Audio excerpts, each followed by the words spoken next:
¿Qué tal, amigos, amigas? Bienvenidos, bienvenidos, bienvenidas una semana más aquí a este encuentro que tenemos habitualmente, que hoy lo vamos a hacer desde este punto tan singular y que me habéis pedido que hoy hable de exorcismo. Bueno, pocas cuestiones han desportado tanta fascinación y tanto temor, también tanta controversia a lo largo de la historia como los exorcismos. Desde las antiguas civilizaciones hasta nuestros días, la creencia en la existencia de fuerzas malignas capaces de influir o incluso dominar a las personas ha estado presente en prácticamente todas las culturas y religiones. Relatos de posesiones demoníacas, espíritus malignos, rituales de liberación, todo eso aparece en textos sagrados, en crónicas históricas y en testimonios contemporáneos que continúan generando debate entre creyentes, escépticos, teólogos y científicos. Para la Iglesia Católica, el exorcismo es un sacramento destinado a expulsar incluso eh, lo que es echar a demonios, cuando existen indicios serios, obviamente, de una posible posesión, que no siempre está tan claro. Sin embargo, la propia Iglesia insiste en actuar con una extrema prudencia y exige que antes de autorizar los exorcismos se descarten explicaciones que pueden ser del entorno médico, psiquiátrico, psicológico. No toda conducta extraña, como una crisis emocional o un trastorno mental, se puede considerar obsesión, todo lo contrario, es algo natural, ¿no? Es algo que es humano, es una enfermedad. Tradicionalmente, algunos signos asociados a una posible posesión incluyen, por ejemplo, el rechazo de objetos sagrados, tener una fuerza física desmedida, que es el sonismo, hablar lenguas que no se conocen, lo que es la xenoglosia, y fenómenos que se encuentran dentro del campo de lo inexplicado. No obstante, la medicina moderna señala que muchos de estos síntomas suelen estar relacionados con enfermedades neurológicas, a trastornos psiquiátricos y a episodios psicóticos o disociativos en condiciones psicológicas que son complejas. Los exorcismos tampoco son exclusivos del cristianismo. El Islam practica rituales conocidos como ruqyat, que es para expulsar a los jinn o espíritus dañinos. En el judaísmo existen ceremonias destinadas a liberar a una persona de la influencia de un dibuk, y en diversas tradiciones hindúes, budistas, chamánicas, también se contemplan actuaciones similares que, bueno, que no dejan en un momento dado de ser parte de todo ese acervo de rituales que tienen diferentes culturas, religiones, para expulsar al maligno. Pero sí es verdad que esta cuestión es una cuestión abierta. Mientras que hay millones de personas que opinan que los exorcismos obedecen a una realidad espiritual, los científicos y los médicos continúan investigando los mecanismos psicológicos, neurológicos y socioculturales que podrían explicar en muchos casos gran parte de los expedientes que hay al respecto. Entre la fe y la razón, el fenómeno de la posesión permanece como uno de los grandes enigmas de la experiencia humana. Y de este tema queréis hablar, y de este tema vamos a hablar. La primera pregunta es de María Fernández López, de 34 años, de Toledo, profesora de historia, que dice: ¿la Iglesia Católica cree realmente que existen las posesiones demoníacas? Rotundamente sí. La doctrina católica sostiene de la existencia del demonio como una realidad espiritual, y la Iglesia distingue claramente entre tentación, influencia maligna, obsesión espiritual y posesión demoníaca. Esta última es considerada extraordinaria y extremadamente rara. Antes de autorizar un exorcismo, el obispo o el arzobispo debe evaluar con un comité médico, comité científico, el caso y solicitar los informes oportunos a médicos y psicólogos. La Iglesia insiste en que muchos de estos fenómenos que antiguamente se atribuían a posesiones, hoy día pueden explicarse desde conocimientos médicos y científicos.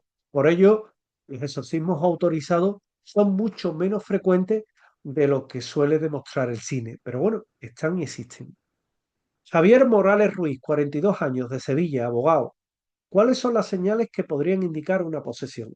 Bueno, los exorcistas católicos mencionan tradicionalmente varios signos. hablar idiomas desconocidos sin haberlos aprendido antes, la xenoglosia, demostrar conocimientos imposibles de obtener mediante medios normales, manifestar una fuerza física extraordinaria y mostrar una aversión extrema a símbolos religiosos, y sin embargo, ninguno de estos es una prueba definitiva. Cada caso estudiado individualmente, la Iglesia considera imprescindible descartar primero enfermedades físicas y trastornos mentales y luego ya veremos, como se suele decir, luego hay que tener muy en cuenta lo que son precisamente este tipo de hechos y dentro de ellos son los propios especialistas los que van a dictaminar si procede o no el exorcismo, que puede ser terapéutico o puede ser real. Elena Martín García, de 29 años, de Burgos, enfermera.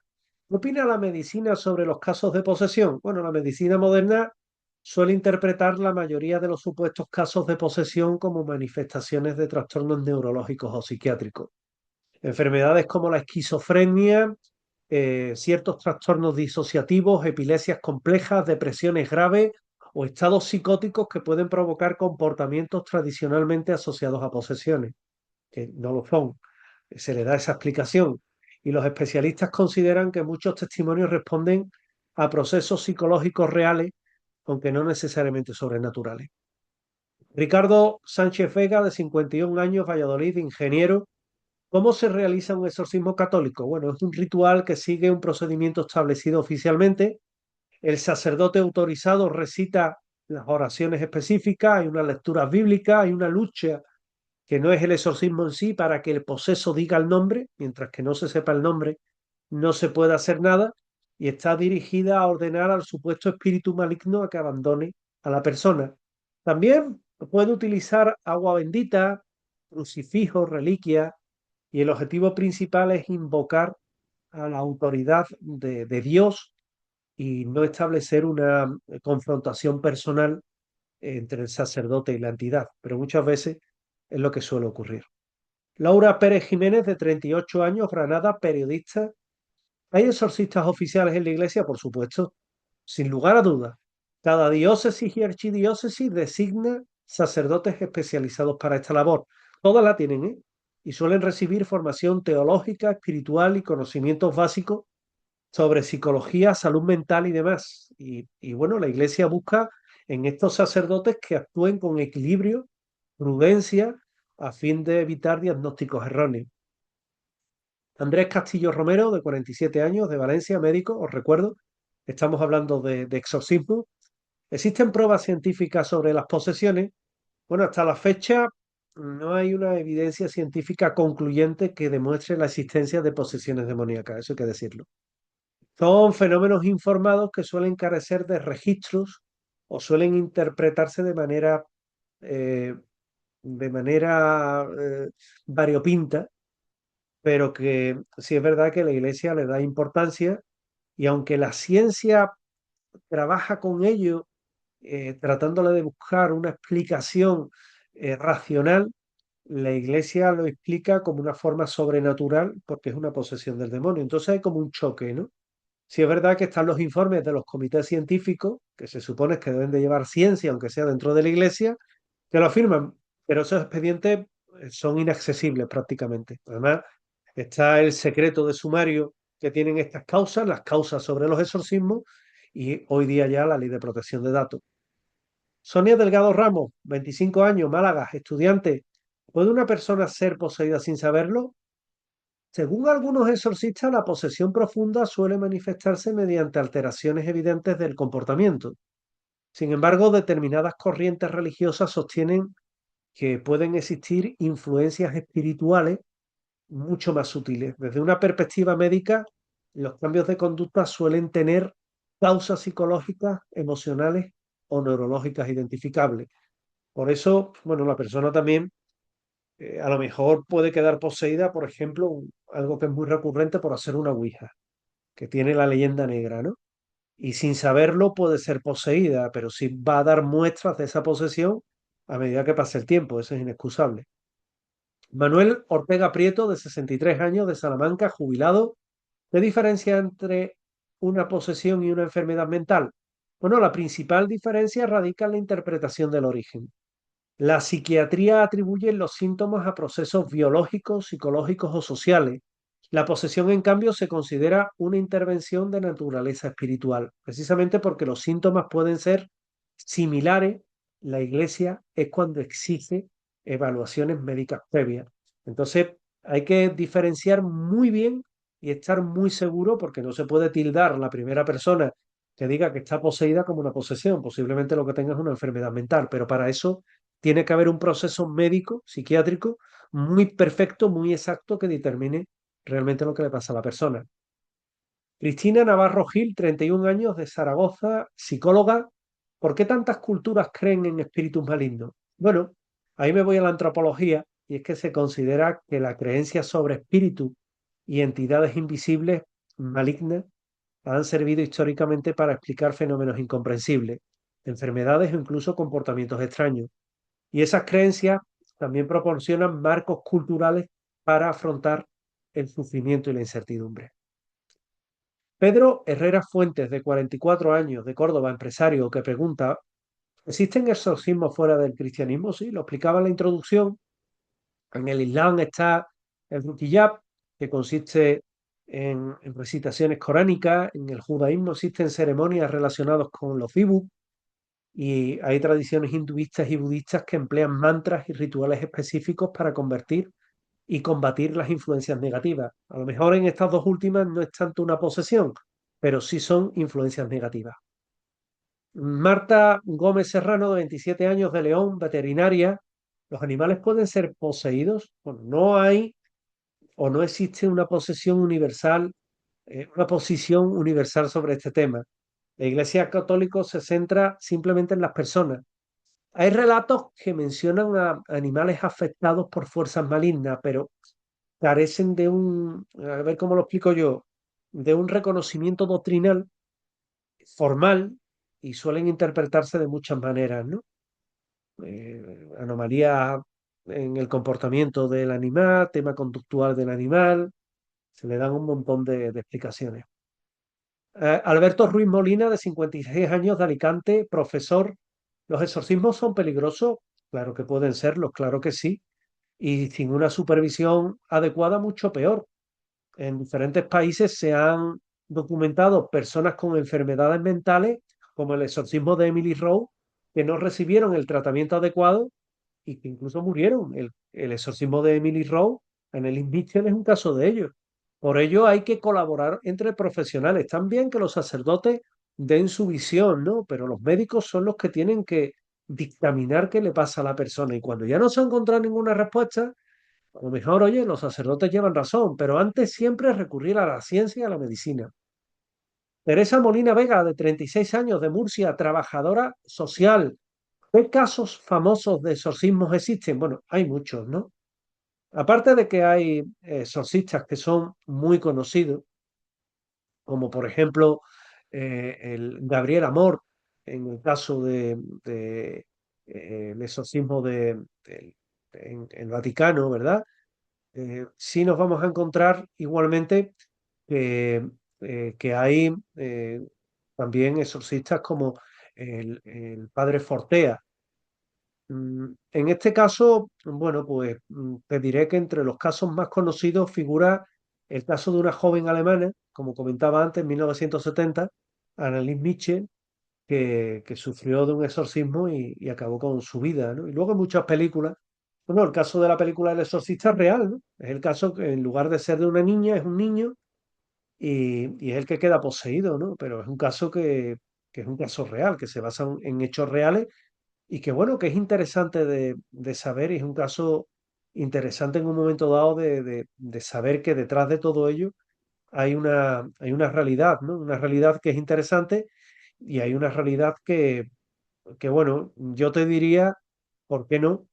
Que dentro de lo que es el tema del exorcismo y demás, nos vamos a encontrar que realmente las películas se basan muchos de ellos en hechos reales, ¿no? Otra cosa es que, bueno, sea tan fantástico lo que venden, que al final quede ahí en agua de borraja. pero sí es verdad que hay casos que son muy, muy interesantes, como te he comentado. Daniel Campos Ruiz, de 40 años, Santander, policía. ¿Puede una persona fingir una posesión? Por supuesto, y simular comportamientos asociados a posesiones y a motivos psicológicos, sociales, incluso económicos, porque se creen que con esto van a sacar dinero, ¿no? Precisamente a mí me han entrado casos de personas que me han dicho, oye, que yo tengo una posesión, a mí me tengo determinadas horas que el demonio me posee. Tú me llevarías a la tele ya y te choca, ¿no? Porque lo que buscas es la curación. Y si me llevas a la tele, ¿cuánto me das? O tengo imágenes de un exorcismo, como hace poco me entraba una persona. ¿Por cuánto me la compras? Por nada. Es que la mejor forma de parar todo eso. Mm, es que precisamente por ello los exorcistas especializados suelen analizar cuidadosamente cada situación antes de emitir conclusiones, porque hay mucho fraude. Patricia Núñez Martín, última pregunta, 33 años, Oviedo, escritora. ¿Seguirán existiendo exorcismos en el futuro? Pues probablemente sí, mientras que haya creencias religiosas que contemplen la acción de entidades malignas o negativas, los rituales de liberación van a ser parte de muchas comunidades religiosas. Al mismo tiempo, hay avances científicos que van a seguir ofreciendo nuevas herramientas para comprender estos fenómenos, ¿no? Que durante muchos siglos eh, le dieron un cariz sobrenatural y que hoy, bueno, pues vemos desde muchas perspectivas. Los exorcismos, para acabar, representan uno de los puntos de encuentro más complejos que hay entre religión, cultura, psicología y ciencia. Cada, para algunos constituyen una realidad innegable, para otros una interpretación simbólica y para otros es causa psicológica. Pero hay testimonios muy impactantes, hay investigaciones médicas muy impactantes y hay tradiciones religiosas que nos hablan de ello, ¿no? Durante todos estos siglos. Quizás el mayor desafío no consiste en elegir entre fe o ciencia, sino en comprender que ambas buscan, desde perspectivas distintas, dar explicación y comprender aquellos motivos de una experiencia humana que sigue envuelto en un gran misterio. Mientras existan experiencias difíciles de interpretar, el debate sobre las posesiones sigue abierto y los exorcismos van a continuar teniendo un lugar destacado dentro de la imaginación y también dentro de lo que es la cultura religiosa. Ahí es donde la reflexión nos debe de llevar a comprender mejor los límites del conocimiento humano, que es realmente de lo que se trata. Hemos acabado. Muchísimas gracias por acudir a este nuevo encuentro y nos vemos la próxima semana. Un saludo.